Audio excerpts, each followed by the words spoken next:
Hi, good afternoon, everybody. Welcome. This is Jill Troderman with Feeding the Family. Today is July 30th. So, struggling with weight is one of the top concerns Americans face. Our youth, our teens, our adults are now subject to terrible statistics. People are struggling. More than 2 in 5 are overweight or obese, and the rates are going up and up. But what happens to people when they take their concerns about weight, how they look, how they feel about themselves, to an emotionally and physically unhealthy place where an eating disorder may be cultivated? So today I've got in the studio virtually a nutritionist and dietitian. His name is Parker Nelson, and he is a registered dietitian with a bachelor's degree in business, marketing, and a master's in applied nutrition. He currently works as a dietitian at an eating disorder treatment center and works one-on-one with individual clients seeking weight management advice and general nutrition counseling. He lives in Northern California with his wife, Alexis, and his 2 boys, Colin and Max. Well, welcome, Parker. Thank you for having me. I'm excited to be here. Yeah, I'm so excited. So for anyone who wants to lose weight, people are already starting off with a mindset that something's wrong and that they need to correct it.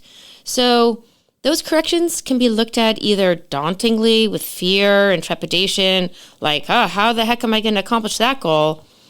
But some people approach it with joy and excitement as something like a new journey to go on. So you share that after college, you lost 70 pounds yourself, not by dieting, but by rethinking your relationship with food. So I'm wondering, what was your origin story and what catalyzed you to get into nutrition and keep it in a positive way as opposed to going down a dark path? Wow, I love that intro and Thank so you. many good questions in it. Yeah. For myself, I know that I happen to really be almost like a passive weight loss. And I say that because I lost a lot of my weight going through the end of college and then post college in like my work settings. And the one work setting where I started to lose a lot of weight was working at a summer camp.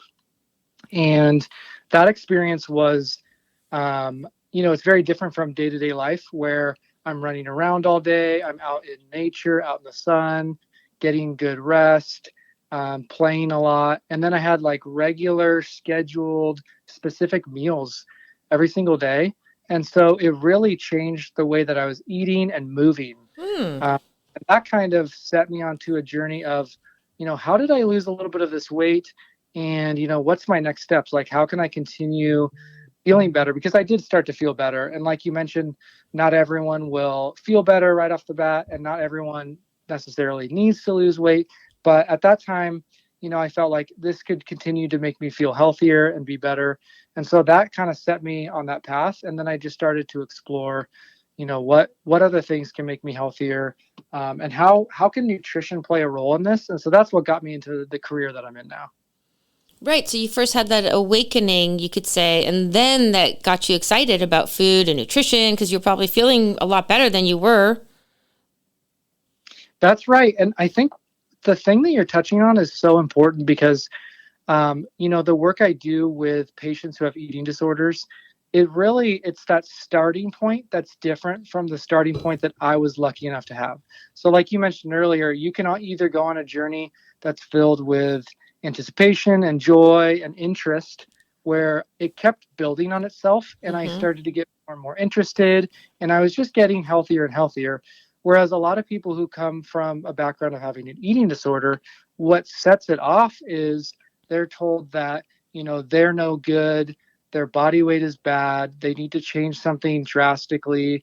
And it's often filled with trauma or neglect or some kind of abuse or issue that's going on that's in the background. And that's what sets them off. So the starting points are extremely different. And because I was lucky enough to have that support, that kind of open-ended area for me to go on, it's very different than what other people can experience. And so I think knowing that for myself, I guess it just makes me grateful, but also I want to pass along that to someone else and start them off on the right journey. Wow. But you had maybe a positive affect in life, that you were a camp counselor, so maybe you were set up for success in your weight loss, where it wasn't coming from a trauma place. 100%. Is that right? Yeah, Is that, am I reading or am listening to you correctly? that's correct. And that's really, a vast majority of the people I work with now who are struggling, it's not coming from a place of, like poor motivation, or that they're not smart enough, or that they're not, capable enough, because I see them change. But it's just that they were unlucky enough to go through challenges that, I didn't have to go through. They're bigger, stronger, worse challenges. And so to really say, I see you and I understand that that's an issue, and I'm going to help you kind of pull yourself out of that, because they're kind of the only ones who can do that in that situation. And that's kind of the place that I'm at, is trying to help people do that. Wow. Yeah, because eating disorders are really one of the most complex things, because while it's about food, it really is a psychological issue, right? That's right, which is why the staff that we have in the facility I work in, most of the staff is very like mental health focused. Mm-hmm. So they have multiple therapists, they have a nurse practitioner who focuses on mental health, we have a doctor and a nurse, we have mental health rehabilitation workers, and then my part, that's nutrition. It's very important in re-nourishing their bodies so that they have the mental capacity to make changes. Mm-hmm. But really, 80 to 90% of the work is going to be that mental health down the road. Right. I want to go a little deeper into what, can you share maybe a theoretical or a hypothetical example of someone who does develop an eating disorder? Like, can you just make a story for us about how that happens to somebody? Because a lot of people just have regular weight and they don't, they want to take it off, but it doesn't become a really serious condition where they're at an unhealthy weight, they're losing their periods or vomiting or having all those other impacts. So, like, let's just take a 10 or a 12-year-old girl, let's say, and walk me through like a lifestyle that would lead to an eating disorder. Yeah, it's a really good starting place that you choose someone like that. I think a lot of us envision that sort of like adolescent, pre-adolescent, or like going through puberty, high school girl, because that is a pretty common like character that we'll see come through our facility. Mm-hmm. There's a reason for that, and the basis of it is because there's a lot of like neurological changes going on in that phase of life that are contributing to those eating disorder habits and behaviors. And so the fact that there's a stronger association with females as well is because a lot of times there's also that cultural aspect where body image, distorted eating habits, they come from a place of you need to restrict, you need to change your body, you're not good enough. And your body is kind of seen as like, something to be used as like a material to gain something. And so Hmm. I think, starting off with that like 10 to 12-year-old girl is kind of, it's sort of that cliche person, but it happens a lot for those reasons. So if we see someone, I'll use that example and say, it's pretty common that we have people who are anorexic come through our facility, which means that their body weight is inappropriately low, and it comes from a place of restriction or binging and purging. And so they're just not an adequate place of nourishment for their body. And so in those cases, if we have a girl like that and she's struggling with low body weight and she's really underfed and unable to, physically and mentally be in a functional place, then what happens is the starvation really cuts off the brain's capabilities of making rational decisions. So what's pretty crazy is I'll talk with a lot of people who are like this, and they can kind of admit to the fact that they have a problem. They have an eating disorder, and they know that something is wrong, and that they should be eating more. They should be eating more of a specific type of food, not cutting out something like carbs or fats or something like that. But the problem is there's really this like neurological thing going on where when they restrict, it's feeding them a positive feeling inside of their brain. Like there's a dopamine release that's coming from that restriction. And Wow. so the average person who, when we eat food you might eat something and go, okay, that felt good because it's nourishing my body. Like it's sending the signals evolutionarily to say eating food is good because it supports your body's ability to survive. But what happens is there's this like chemical switch within the brain, and it oftentimes happens when people are going through puberty, when people are going through like things like trauma, anything that can kind of switch the brain's modes per se. And then what happens is now they have these habits where restricting is actually what feels good, as opposed to getting balance, getting nourishment, where most of the population feels good off of that. They actually feel good off the opposite effect. Boy, oh boy, that is tricky. And I know some personal parents who have dealt with this in their family, and it's so upsetting to observe from the outside. Um, and I've experienced it very slightly in my client base. So when kids are, because I use that example of a 10, 12-year-old kid, because I just thought that's a common time when people start to diet, because I know teen girls, statistically, 80% of them diet or have tried dieting. That never worked for me. I don't think I was ever a candidate for an eating disorder. However, it is a very serious condition. What can you share with parents to avoid these things? Like, is there language to use? Is there social media? The influencing that the kids are getting? Like, I can't even imagine having a teenager right now. Yes, I know. Well, I'm going to eventually get to that spot because I have two young kids, and it's already starting with like, how do we talk to them about food, and Mm-hmm. how to parent really, model good behavior. And I think that's kind of where I would love I guess the practices to start Okay. is it stems not so much from like being so perfectly vigilant on like saying the exact right things, but it's really cultivating an environment that allows them to grow up in like a safe, balanced space. And so if you're thinking about, again, like if you have a teenager and, maybe their body image could improve, or maybe just like their body weight in general could improve, like something about them is not perfectly healthy. How do you approach something like that?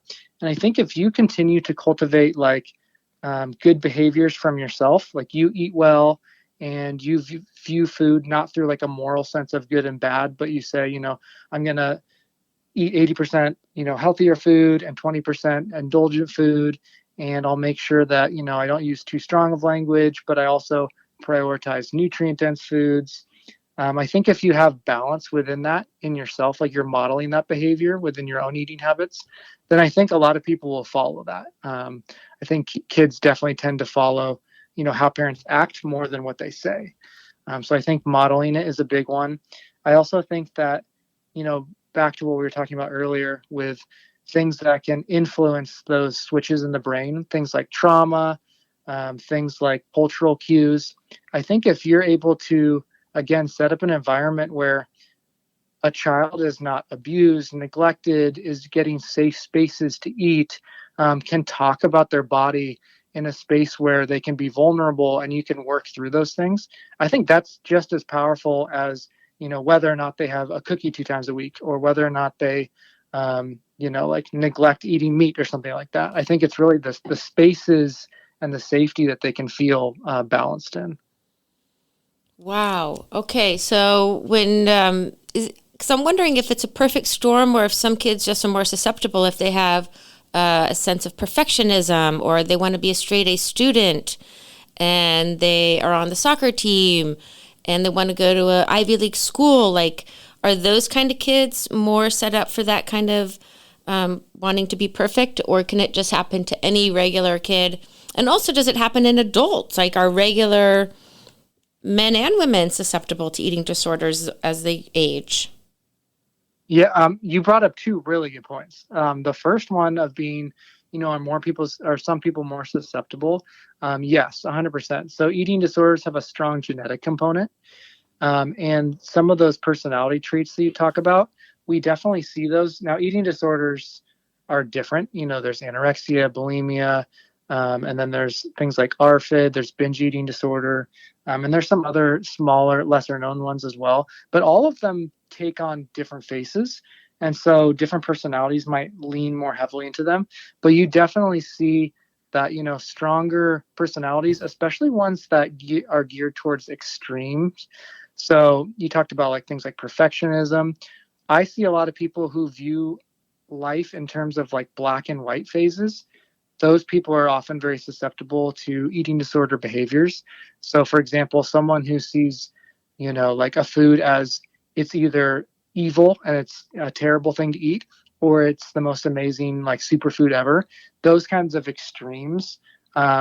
If you view food that way, or just like things in life that way, you can be a little more susceptible towards those kinds of behaviors. Wow. Um, I want to dive into that for a minute. Can you share with some of your clients, keeping them anonymous, of course, what would be like the evil food?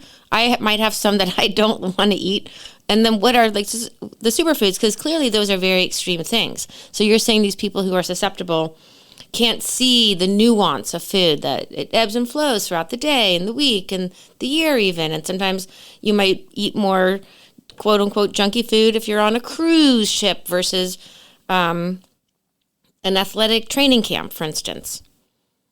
Yes, exactly right. And I think so. Most of us pretty well know. I don't think there's a huge like lack of knowledge between like what a healthier food is versus an unhealthier food. So if you were to say go to McDonald's and order like a burger and fries, that versus like a home cooked bowl of like greens and chicken and like a side of fruit. Obviously, I think most people kind of know one is a little more health promoting, one is less health promoting.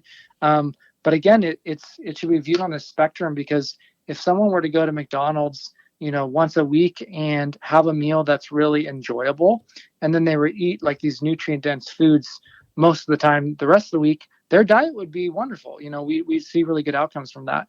Um, but if someone views that McDonald's as like that is going to kill me, that's going to be the end of like my eating experience, I'm going to do really badly off of that, then what happens is they can end up restricting not just that, but like any kind of burger and fries. So like any kind of homemade version. Um, Right. Okay. yeah. So then they can start to Hmm. see, I guess, like downstream effects of that. So they can say, well, if McDonald's is so bad, then it's probably because, like burger buns are bad, or the meat within it is bad, or the cheese, or maybe it's because of the oil, or like the potatoes and the fries.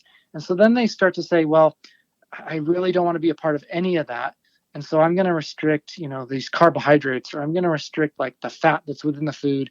And so then they go on these really low fat, low calorie, low anything type of diet. And the restriction just becomes more and more excessive until, a lack of food, of any kind of food, will not nourish their body. And so opting for like only the extremes puts them in a dangerous situation where they might be put into a lot of places where they're not able to eat food, because guess what? It's not available. Like their option is, hey, you're at an event and, it's not a perfect food that they normally eat, but guess what? Like you need to eat to keep your body functional, and then they'll avoid that.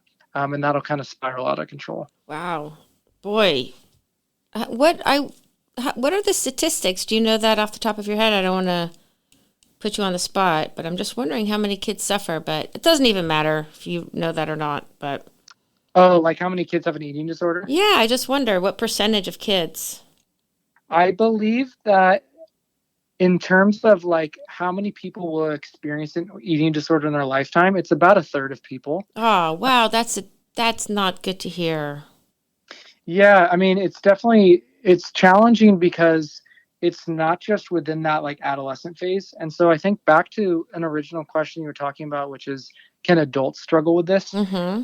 Absolutely. Like we had a 55-year-old in our facility, and we have plenty of 30, 40, and as high as 50-year-olds who struggle with this. And I've seen people late into their life struggle with this as well, because if it's a habit that's ongoing and isn't, worked out, then it's something that's going to stick with you. And most eating disorders are not something that I guess get treated in quote unquote sense, but instead like you're able to manage them so well that you can overcome them in a sense. But Right. really, eating disorders are seen as like this lifelong struggle for people. I understand that. Right. Um, Now, with people who want to eat really healthily, I do believe there's a term, I don't know if it's in the DSMR or the DSM 6, maybe it is. There's orthorexia, Mm-hmm. right? So for folks out there, that is a eating disorder that has to do with people's really obsession with eating 100% what they perceive as quote unquote healthy food to an extreme where they might be counting, 6 almonds and that's all they're going to eat for almonds. And then they're going to slice up their watermelon precisely and weigh it. And it's extreme in another sense, right? Or is it the Yeah. same version, but maybe not with the weight loss, but still the obsession? Because any of these things, I think it just has to do with our disconnection to nature and society. I can't imagine there were many eating disorders hundreds of years ago, right? Yeah, that's a good question. I mean, I haven't thought about the like past history, at least like beyond, our modern context. Mm-hmm. But I imagine that it was probably at least different. And I actually think about it from the sense of like, if people had an eating disorder, I'm sure there were some, and if the prevalence was less, the people who had eating disorders, let's say hundreds of years ago, unfortunately, I think they probably didn't live very long. And so that's Mm. probably the difference is like we probably didn't see as much of them because if you had one, it didn't go very well and it ended quickly. Because I think nowadays the difference is we can recognize it and before it gets too late, we can kind of rope people in. And so we do have a lot of people who continue to struggle with it because it's such a strong thing that definitely has some like modern context tied to it.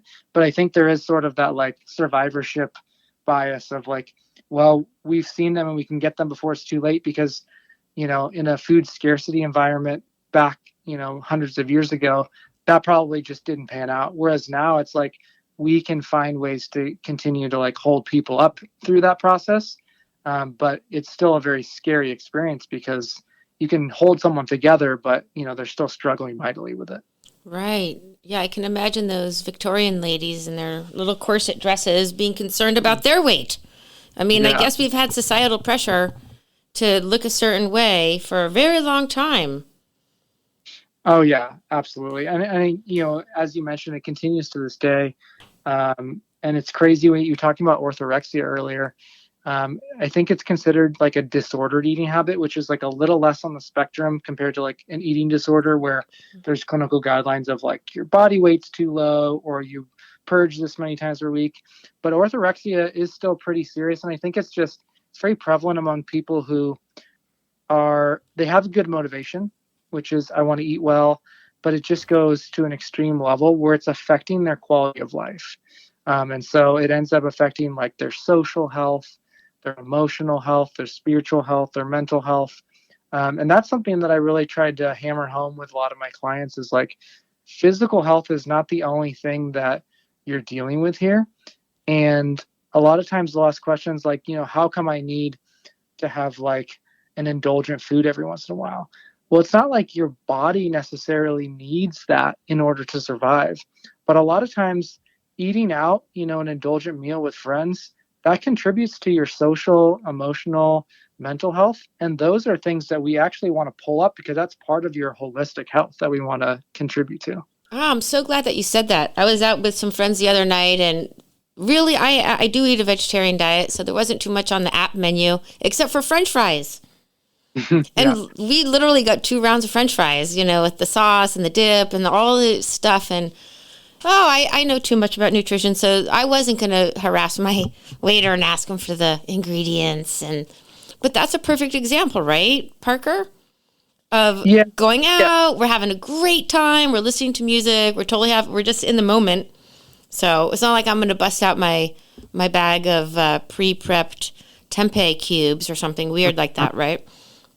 Yeah, and I think there's different ways to approach that because the average person listening is probably thinking to themselves, well, I still want to be healthy and I want to balance it. Like I might want to have those sometimes, but what if I don't want the fries or what if I just don't want to engage in that? I Right. think there's different approaches. Like you can say to yourself, well, you know what, maybe like I'll try a bite because I do want a bite, but I'm gonna make sure that I have something else while I'm out, or I make sure that I have food beforehand.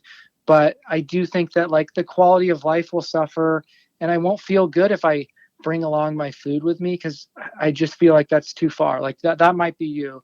And so I think that there's ways to do it where, you can still support your health of like eating on both ends of that and not having too much of the portion, but Right. still saying to yourself, like, I'm going to be engaged with this. I'm going to mindfully eat it so that I don't overeat it. And I think that there's ways to approach it that can balance both of those things. Right, right.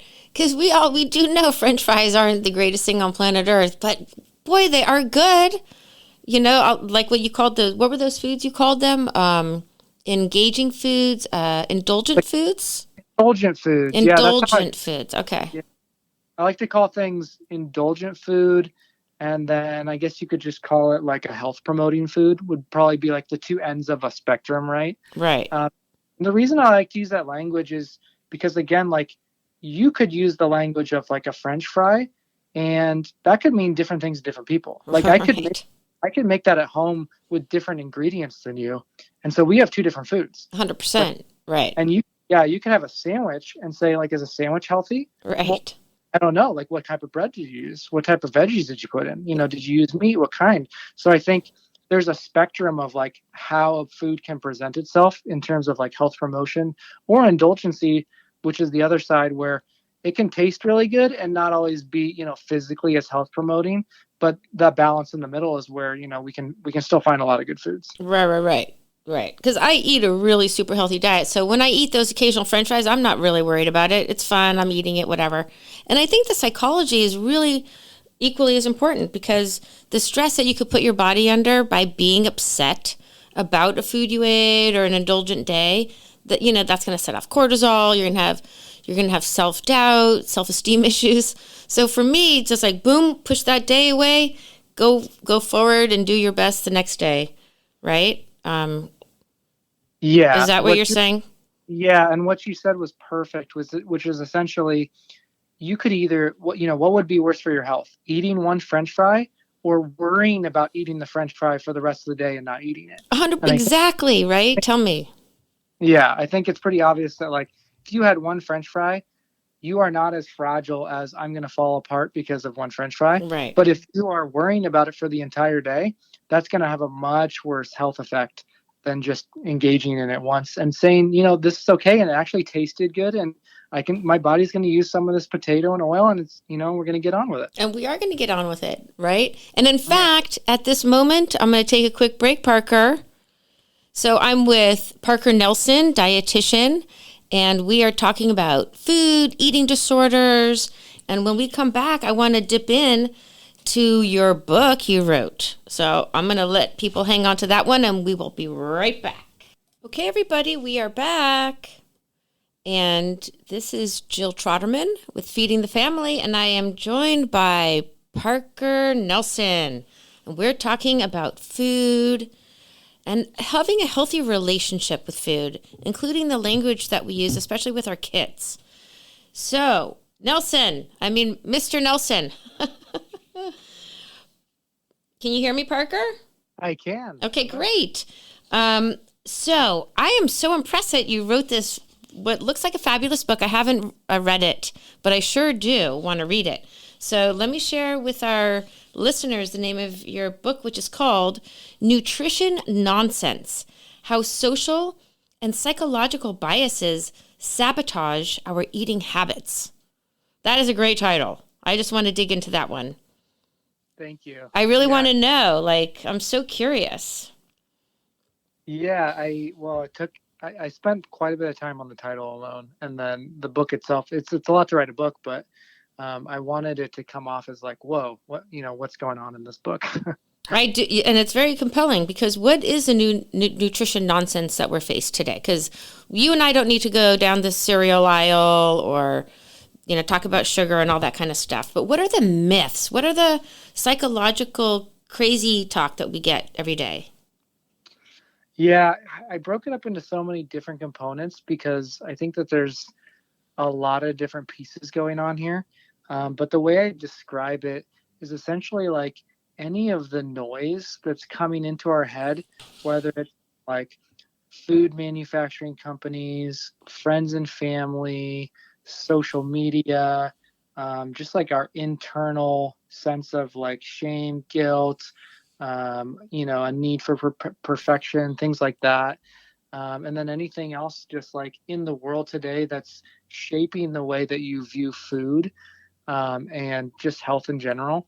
And I think all of those things, you've seen it, have become warped in a lot of ways Mm-hmm. that make it really difficult to know, what are we supposed to eat, how much are we supposed to eat, where, when, all those things. They become so disrupted that people don't know basics of just like, fruit is completely health promoting. But if you go on social media, you'll find people saying, like they're not, there's a lot of fruits out there that you should not be eating. You should restrict these. You should never eat them. Really strong language like that. And then you'll see food bars that say it's, using natural fruit, or it's, like changing fruit in a certain way, to where you're kind of like, am I eating the right thing? Am I not eating the right thing? What does the nutrition label mean? And so I think people are just like, they're so confused at this point that people have really strong like diet choices that just don't make any sense for them, but they don't even know why they're doing it, but they're just shaped by so much of that noise. I know. Oh my gosh. I could talk to you for like 5 more hours about this. So go, speak more. Tell us. Yeah, I'm trying to think of like some of the best examples. I think, I already alluded to it, which is like, if you go on social media now, or even if you pick up, I talk about different books that are written about um, nutrition and health. And, you can pick up, you can scroll through Amazon, like the top 10 best-selling nutrition Amazon books, and you'll see that they're all completely different. One of the books will tell you you should only be eating meat. Another book should tell you that you should only eat fruit. Another one is telling you that you have to intermittent fast. Another one's telling you that you have to take juice cleanses every week. Another one's telling you that, it doesn't matter if you have too many calories. Calories don't matter. Another one tells you that like, don't drink coffee at this time, or eggs are bad for you, or, pizza is good or bad at this time of day. And all of those different signals are so contradictory that people are like, well, it's just up to whether or not you picked the right book. Is that what we're, depending Right. on? Yeah. It's like a lottery of hopefully you get the good advice book, because Exactly. maybe you'll read the book that's going to mess you up for the next 10 years. Yeah. And so it's almost like, if you pick up my book, how would you even know that that's the better one? Right. And so Right. I And I think wrote a book too. I'll just throw that out there too. yeah, The yeah, yeah. and I think mine is pretty balanced. So Yeah. we'll Well, have and to then share books, Parker. I would love that. What's the name of your book? My book is called The Food Tree Holistic Nutrition and Wellness Curriculum, a Oh, mind, body, soul approach to teaching kids how to eat well and be healthy. nice. And I'm it's looking. really, yeah, it's based on the three macronutrients essentially: proteins, carbohydrates, and fats. And I Love base it. it on a tree, and none of the categories are a hierarchy. They're all important. And I think that's That's where people get confused with the macronutrients, right? So proteins, carbohydrates, and fats, every different generation, one of those is good or bad. And we're just that, coming yeah. off the carbohydrate is bad fad. And now we're accepting fats I back. know. And now we're in a protein binge, I think.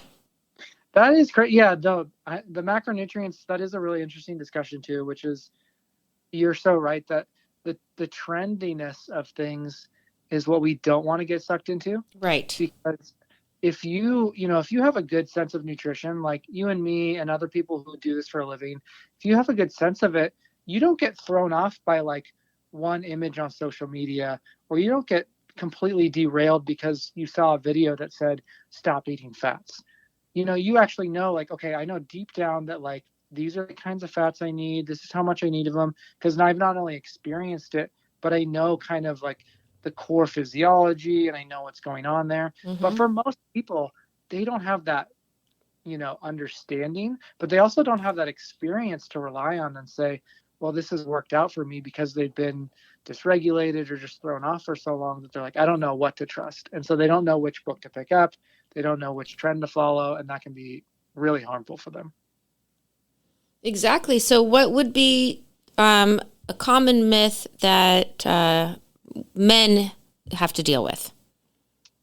Oh, that's a good one. I mean, right off the bat, I think it's like I was talking about this with my wife recently, which is like I think just in general, a common problem among men is that same kind of black and white thinking of like you have some men who go all in and they're so into health, like they work out all the time, they eat really healthy.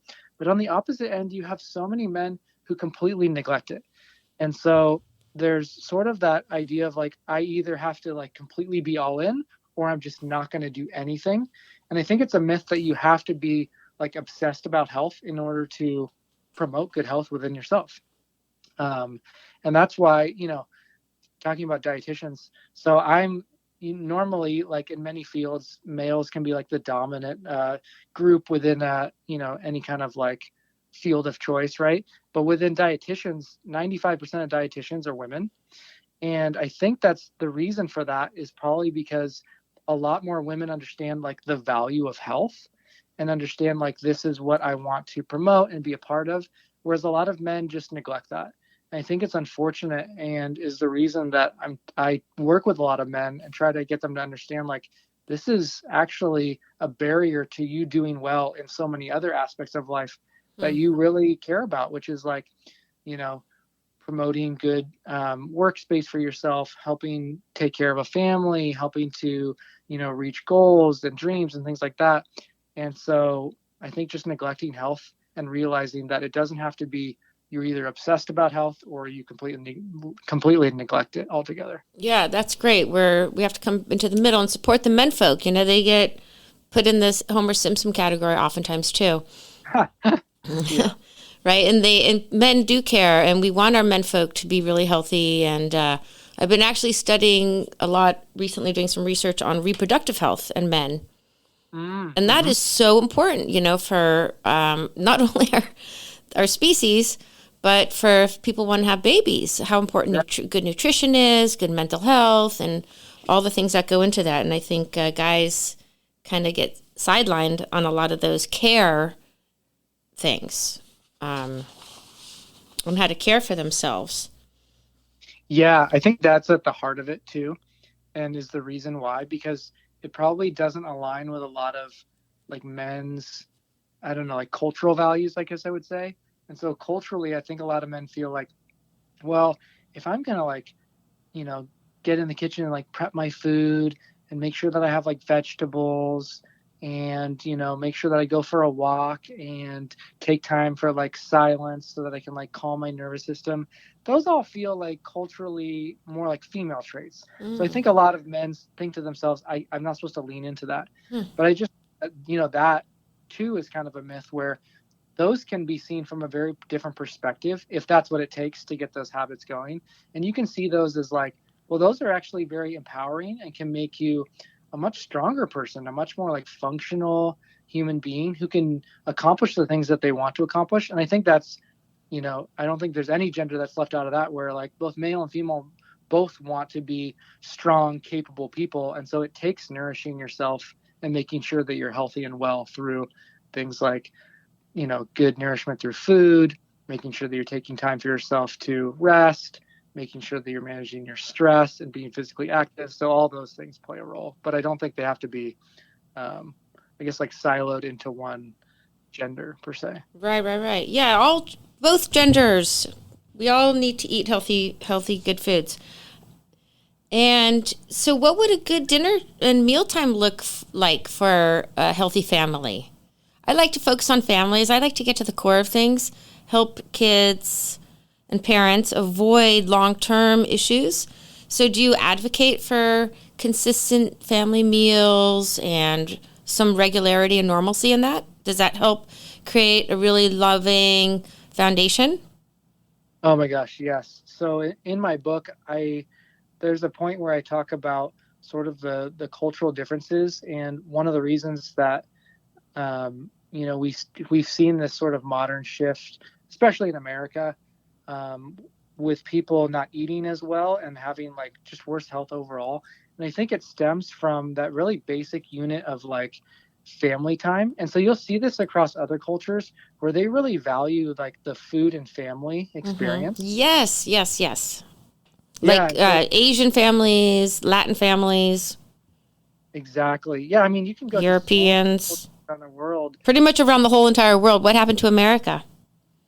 Yeah. Well, it's a very like individualistic society that we live in now, where it's like we have so much desire to make money, provide for ourselves, get after it, do all these things and be so busy Mm-hmm. that we're really, I think we said this earlier, we're sidelining the ability to nourish ourselves. And so it's very unfortunate that we don't have that table to come back to consistently. And really, statistically speaking, there's so many people who have very few friends or like loved ones that they can sit down at a meal with. And so it's almost like I don't even blame people for not having like a shared meal to have with people, because that's just what they know and what they've been brought up in. But I do think that the way back to better meals and to consistent eating specifically is to have those consistent times where you're sitting down with people, where you're all making food together, you're eating mindfully, and you're being part of that kind of that communal experience. And so I think we see a lot of improvement from people who begin to do that. And I love that you focus on the family aspect of it, because I do think the family unit is like the backbone of society. You see societies thrive the most when it really supports what families are doing. It supports the fact that parents are the ones that are supposed to bring up kids really well. And if we can bring up kids well around a food table and discuss things in a safe, open space, we can nourish our bodies. Then we see all those downstream effects of better health. And kind of circling back to earlier, we'll probably see a lot less struggle with disordered eating if we have those kind of like those family communal experiences. Mm-hmm. And I keep thinking, like in my mind, fun keeps coming in. Like make it pleasurable and enjoyable. I think because we have become so, like you said, individualistic, focused on money, that we do lose that sacred connection that food creates in our family and our communities.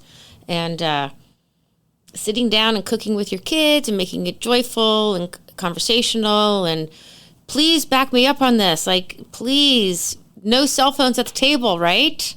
Mm-hmm. Yeah. So you're bringing up such a good point of like specifics to what families should be doing. So I'm thinking about like I have two young kids now, How and old we're are your going. kids? They're Max and Colin. Yeah, so they're 3 and 1. Oh, so cute and little. I know. So they're getting into it, and we're already, my wife's a therapist. I'm a dietitian, so it's like okay, we have a lot of the like food and mental health resources at our disposal to get our kids to eat well and to do really well. But guess what? We still struggle like everyone at meal. Right. Yes, So you don't get a pass. yeah, and you are not alone. So if you're struggling with it, guess what? The professionals are as well with their kids. 100%. I think that's a huge point to make. Thank you for saying that. So what Yeah, do you guys do? So it's family meal. So putting the phones away. So obviously your 1-year-old's not toting around his iPhone. that's right.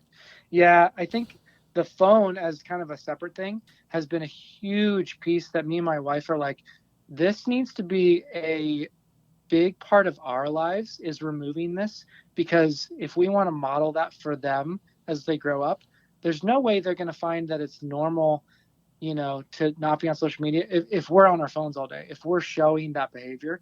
So we've made a concerted effort to do that. It's been very challenging, but I think we've slowly gotten better and removed it from places like that so that we can focus on our kids, because when they have meltdowns at the table, we can now, not be sidetracked by like, well, let me just send this one email. It's like, okay, I can actually take time to say, what's wrong? Let's talk through this. And then we can have much better outcomes from that engagement. And then I'm thinking just like brainstorm wise, like other things at mealtime that we've been trying or we just know has kind of been helpful for our kids is we make sure that fun component stays in. So you mentioned, getting the joy part of meals. Mm-hmm. And I think one thing that can pull away from that is kind of the selfish desire. And I say selfish because I felt this, over the last few months, just this pull from my own, kind of internal self is, I want my kid to grow and be as healthy as possible. And so I'll oftentimes kind of like project that onto them and say, I need you to eat the rest of the plate, or you need to eat this bite of meat, or you really need to like make sure you're eating more before you leave the table. And it comes from this almost like place of anger, because it's really about me in that moment, instead of turning on them and saying, okay, like, let's make sure that we can eat a little bit more food, because I know you love running around. I know you want to be strong. You always say you want to Right. be me. And so kind of engaging with them and saying, hey, this is for you. Like, I want you to be happy and healthy. And, let's explore some more of the color in the food. Let's explore the texture. Maybe we can swap out some other things. We can have dessert alongside things sometimes. And I think that joyful creativity and kind of turning it away from my selfish desire for them to eat perfectly, I think that helps quite a bit. Absolutely, yeah, because every parent's gone through that. Let me tell you, my kids are in their adulthood, in their 20s and early 30s, and I struggled with all those things too. And I wish I had done certain things differently, but my kids are great eaters. I'm sure yours will turn out to be that as well. And I think it's just balance and kind of letting things roll off your back sometimes, and knowing, like the French fry incident the other night when I was out with my girlfriends, like sometimes it's going to be a French fry night, and that's okay. Mhm. Sometimes you're going to have the killer lasagna with the green salad and everything's going to be perfect and wonderful, but it's usually not. And uh, and I think that's where flexibility comes in. That can be really helpful for parents. Like, have some lofty goals, introduce lots of great foods to your kids, especially different flavors and cultures is really important. But don't get Mhm. bogged down with, white knuckling it at the table till like 10 o'clock at night, being authoritarian about it. But it's a fine balance, because you don't want to flip out and say weird things to your kids. Uh, that's going to Yeah, trigger them long term. So, that's right. And I was thinking again, we talked about the example earlier of like stress over the course of a day is much worse than eating one French fry. And I think the same thing is true about like, if you think, within the context of one meal versus a lifetime, if your kid doesn't eat a broccoli piece at one meal, is that better or worse than, screaming at them that you need to finish that one piece of broccoli? 100%, exactly. If anything, I would like, you're missing out, kids. Right. You Yeah. kind There's a of much. want to lead them to it. Like, what are you eating? I want to have some of that. That looks really good, and you're looking pretty amazing and healthy.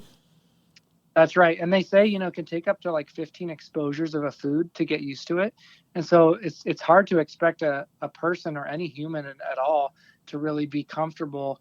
This is their first time engaging with a lot of it. So to say, if you don't eat your broccoli, then I'm going to be angry. I'll take away this, X, Y, and Z, instead of, hey, let's just try again tomorrow. And eventually, you're working with really new people in a lot of ways. And so just engage. Exactly. Yeah, and throw it in different. Do a soup one day. Do your broccoli in a egg omelet. Do your broccoli in a Mexican dish, and see what people like. And I think it's exposure is a huge thing.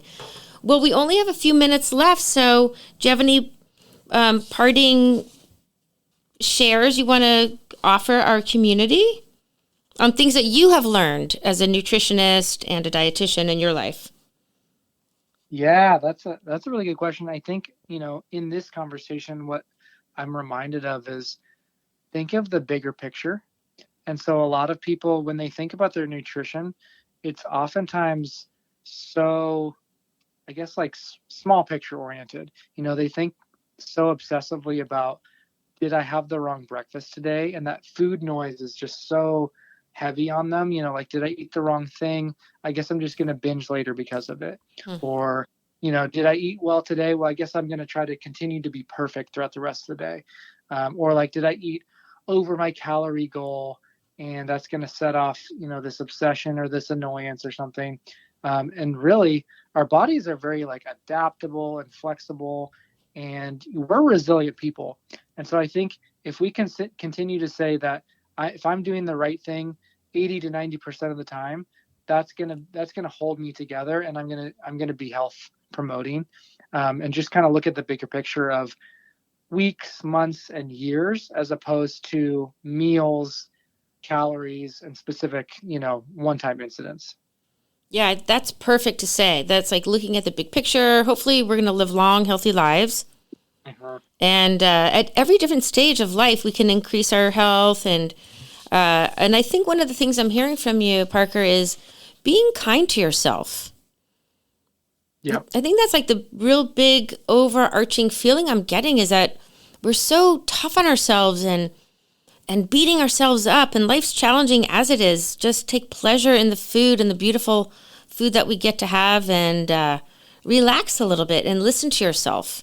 Am I right? Because it seems like it feels sad if we can't enjoy this one thing that we all get to enjoy together as food. Yeah, that's right. Yeah, if you're kind to yourself, it's not just this like woo woo, oh, I'm going to be soft. It's really empowering, and it's actually going to make you a lot more strong and resilient. And I think that's what everyone wants. Oh, that's so good. All right. Well, what's your website? Where can people find you? Yeah, so I have a website. It's parkernelsonrd.com. And you can either work with me from that site, or you can find things like my book. My book's on Amazon, Nutrition Nonsense. And then I'm on social media. I'm on Instagram. Nutrition Advocate is the name I use. And so you can find me there.